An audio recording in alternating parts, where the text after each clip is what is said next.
안녕하십니까. 예고해드린 것처럼 3, 4월 달에 민사특별법 2주 정도 하고요. 그런데 일정을 좀 말씀을 드리면 그 3, 4월 달까지는 그 기본 베이스를 기본서로 할게요. 기본서로. 근데 이제 저도 잘 압니다. 공부하시는 분들이 뭘 원하고 있다는 걸 알기 때문에 그 전체 기본서를 전체 다 뭐 공부한다, 훑어본다, 뭐 이런 식의 그 강의를 하겠다는 게 아니라 기본서 하고 이거하고 또 자료가 나갈 거 아닙니까? 그래서 기본서하고 그거하고 병행해서 같이 수업을 할게요. 아시겠죠? 그래서 3, 4월 달까지는 기본서를 가지고 오시면 되고, 그리고 5월 달, 6월 달, 7월 달, 8월 달 이렇게 쭉 갈 텐데 그때 뭐 요약집을 가지고 해도 되고, 아마 강의 노트가 나올 것 같은데 강의 노트로 해도 되고, 강의 노트는 3월 중에 나올 거예요. 강의 노트는. 근데 그 강의 노트하고 요약집하고 좀 겹치는 부분이 있어가지고, 그래서 강의 노트 보실 분하고 또 요약집으로 공부하실 분도 계실 거 아니에요? 그래서 그걸 제가 나누어가지고 이렇게 강의를 하도록 하겠습니다. 알겠죠? 자, 그래서 이번 달에는 민사필법법 여기를 할 거고요. 그리고 기쁜 소식이 하나 더 있는데, 우리 저번에 일요일 날 보강 있잖아요. 근데 한 번 더 하려고요. 그래서 날짜를 잡았습니다. 날짜를 3월 14일. 3월 14일 일요일 날 3월 14일 10시부터 해서 가지고 6시까지 보강하겠습니다. 우리가 그 뒷부분 좀 남은 부분이 있는데, 그날을 정규 수업에 넣어가지고 하자니 이게 막 뒤죽박죽 될 것 같아서 그냥 깔끔하게 그냥 하루 잡아가지고 보강하시는 게 맞을 것 같아요. 그래서 그렇게 하도록 하겠습니다. 자, 시작을 해봅시다. 네. 자, 주택임대차보호법 이렇게 돼 있는데, 기본서를 보실 분들은요, 여기 특별법은 제가 기본서하고 오늘 나눠드린 자료하고 번갈아가면서 왔다 갔다 하면서 수업을 할게요. 기본서를 좀 같이 준비를 해주셨으면 좋겠습니다. 자, 그래서 기본서는 교재 424페이지가 되겠습니다. 424페이지. 그래서 424페이지를 보셔도 되고, 자, 프린트물 보셔도 되고, 이렇게요. 자, 칠판 좀 보실까요? 여기 좀 주택임대차보호법 이렇게 돼 있잖아요. 그러면 일단 이걸 좀 나눠보면 이렇게 되는 거예요.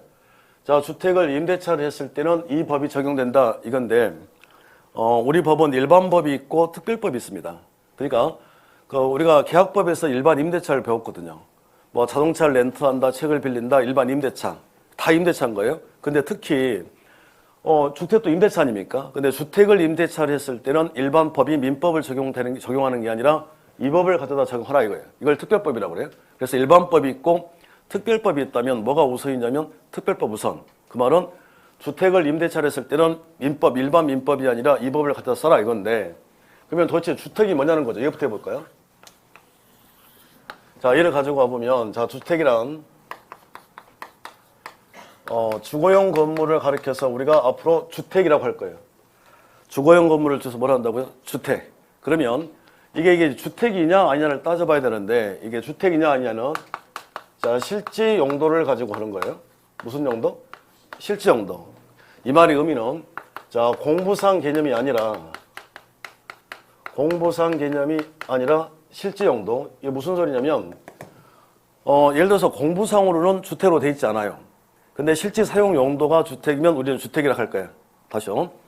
주거용 건물을 줄여서 주택이라 하고, 이게 주택이냐 아니냐는 판단은 무슨 용도로 하는데? 실지 용도. 이게 주택이란 말이에요. 이 공간에 뭘 했다고요? 임대차를 했다면 이 법이 적용된다 이랬는데, 오늘부터 지금 공부할 특별법을 공부할 때는 항상 뭐가 중요하냐면, 특별법은 이 법을 왜 제정했는지 제정 목적을 알아야 돼요. 그러니까 주택임대차보호법을 줄여서 주임법, 상임법 이렇게 부르는데, 주임법을 왜 제정했는지, 상임법을 왜 제정했는지, 오늘 가등기담보법도 할 텐데 이 법을 왜 제정을 했는지를 머릿속에 정리를 하면 뒷부분이 편해집니다. 팔려고 하는 것들이. 자, 그러면 첫 번째, 자, 주택임대차보호법을 왜 만들었을까? 제정 목적. 그랬더니 법에는 국민들의 주거생활을 안정시킬 목적으로 이 법을 제정했다. 그런데 여기서 이 국민이라고 하는 게 부자를 의미하는 게 아니라 서민들. 그러니까 서민들의 주거생활을 안정시킬 목적으로 이 법을 제정을 한 거예요. 그러면 여기 봐요. 왜 완전히 되는 거냐면 조금 이해가 필요합니다. 여기 봐보세요. 자, 이 주택임대차 보호법이 없을 때는 전부 다 일반 임대차였단 말이에요. 일반 임대차. 그러면 배운 대로만 한번 해보세요. 배운 대로만. 자, 임대차를 했다면 얘는 임차인이 되는 거죠. 그잖아요? 자, 그럼 얘는 물권자입니까? 채권자입니까? 얘는 채권자예요. 그러면 채권이란 특정한 사람이 특정한 사람에게 특정한 행위를 요구할 수 있는 권리, 청구할 수 있는 권리이니까 얘한테만 권리 행사를 할 수 있다는 거예요. 얘한테만. 근데 이 상태에서 갑하고 병하고 매매가 이루어져요. 그래서 병이 소유권을 이렇게 취득을 했다면 이거예요. 그러면 이제 얘는 물권을 취득한 거 아닙니까? 그러면 성질이 자, 채권을 가지고 있다 이러면 상대성이니까 얘한테만 권리 행사할 수 있는 거예요.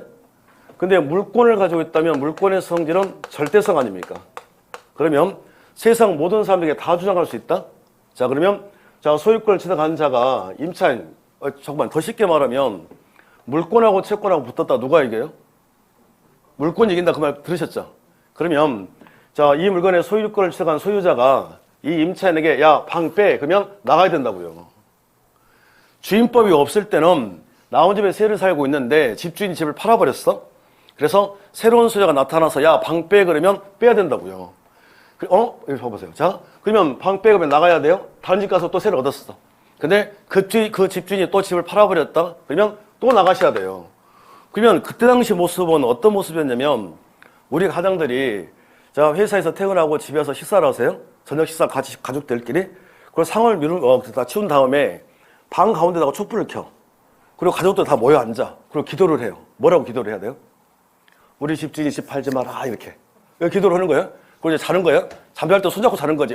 집 팔리면 안 되는데 이렇게. 그런데 아침 8시에 띵동. 어떻게 해요? 나 새로운 집주인이야. 나가. 그러면 다 쫓겨났다고요. 그때 시대가 이런 시대였거든.